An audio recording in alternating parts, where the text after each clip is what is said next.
বিদঙ্গ.com আপনাকে স্বাগত জানাই। আমি রাজা কুন্ডু, তোমাদের ম্যাথমেটিক্স টিচার। চলো শুরু করা যাক আজকের অঙ্কটি। আজকের অঙ্কটিতে বলা আছে যে শোভা ও মাসুদ দুজনে মিলে 2,50,000 টাকার একটি গাড়ি কিনে 2,62,500 টাকায় বিক্রি করলেন। গাড়িটি কেনার সময় শোভা মাসুদের 1.1 গুণ টাকা, মানে 3/2, 2 1 যোগ 3/2 গুণ টাকা দিয়ে থাকলে কে কত টাকা লভ্যাংশ পাবে তা হিসাব করে লিখি। তাহলে শুরু করছি। গাড়িটির ক্রয় মূল্য 2,50,000 টাকা। 50 5-এর পরে 4টে শূন্য। তাহলে গাড়িটির বিক্রয় মূল্য কত এবং বিক্রয় মূল্য 2,62,500 টাকা। সুতরাং লাভ, বিক্রয় মূল্য বেশি ক্রয় মূল্য কম, লাভ হয়েছে 2,62,500 টাকা মাইনাস 2,50,000 টাকা। তাহলে লাভ হয়েছে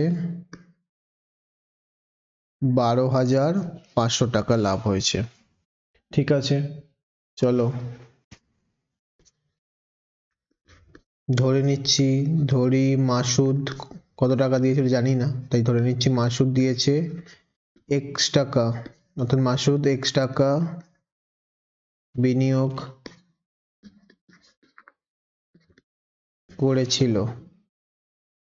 সুতরাং শোভার বিনিয়োগ x টাকার 1/2 অংশ, মানে 3/2 ইন্টু x, মানে হচ্ছে 3x/2 টাকা। এটা হচ্ছে শোভার বিনিয়োগ। তাহলে সুতরাং শোভা ও মাসুদের মূলধনের অনুপাত, মূলধনের যে অনুপাতটা হবে সেটাই হবে ওদের লভ্যাংশের অনুপাত, সেটাও লিখে দিচ্ছি, সেটাই হবে ওদের লভ্যাংশের অনুপাত। কারণ যে যত টাকা বিনিয়োগ করেছে সেই অনুযায়ী লভ্যাংশ পাবে, সেটাই হবে ওদের লভ্যাংশের অনুপাত। মূলধনের অনুপাত সমান লভ্যাংশের অনুপাত, এটা হলো 3x/2 টাকা আর x টাকা। দুই দিকে 2 দিয়ে গুণ করছি, x into 2। তাহলে এখানে দেখতে পাচ্ছি 2 দিয়ে কেটে যাচ্ছে, তার মানে প্রথমটার ক্ষেত্রে থাকছে 3x, দ্বিতীয়টার ক্ষেত্রে থাকছে 2x, x কেটে গেলে 3:2 হচ্ছে। এটা হচ্ছে বিনিয়োগের অনুপাত বা লভ্যাংশের অনুপাত। সুতরাং শোভার প্রাপ্ত লভ্যাংশ 3/3 + 2 ইন্টু মাল্টিপ্লাইড বাই 12,500 টাকা যে লাভ হয়েছিল তার পার্ট। তাহলে 3/3 + 2 মানে হচ্ছে 3/5, 5 ইন্টু 12,500। কাটাকুটি করলে 2 12 মানে 5 দুগুণে 10, 2 5 মানে হচ্ছে 5 5 25, 2,500। 0 0 0 0 3 5 15, 5 রইল 1, আর হচ্ছে 3 2 6 1 7, 7,500 টাকা। বেসিক্যালি 25-এর 3 ঘরের নামতা, 25 3 75, পরে দুটো শূন্য। 7,500 টাকা হচ্ছে শোভার প্রাপ্ত অংশ এবং মাসুদের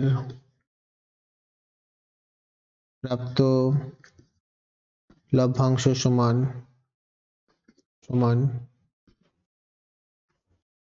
অবশ্যই আমি নিচের আর যোগটি করব না, কারণ নিচে যোগটি আমরা দেখে নিয়েছি।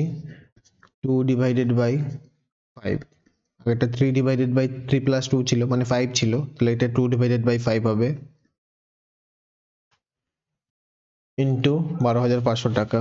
অবশ্যই কাটাকুটি করলে আগেই দেখে নিয়েছি আমরা যে 2,500 টাকা হচ্ছে, তাহলে 2,500 গুণ 2 মানে হচ্ছে 5,000 টাকা, এমনিতেও 7,500 টাকা, 12,500 টাকা থেকে বিয়োগ করলে 5,000 টাকা থাকে, তাহলে 5,000 টাকা।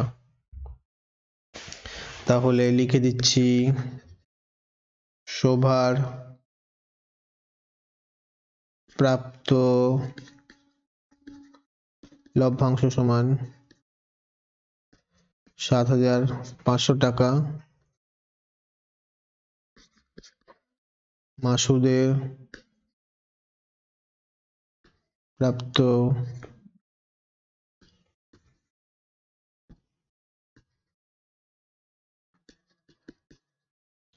লভ্যাংশ সমান 5,000 টাকা। এটি ছিল আমাদের নিম্ন উত্তর। থ্যাংক ইউ ফর ওয়াচিং বিদঙ্গ.com। অঙ্কের আরো প্রবলেম এবং সলিউশনের জন্য আমাদের ওয়েবসাইট অবশ্যই ব্রাউজ করো। Thank you.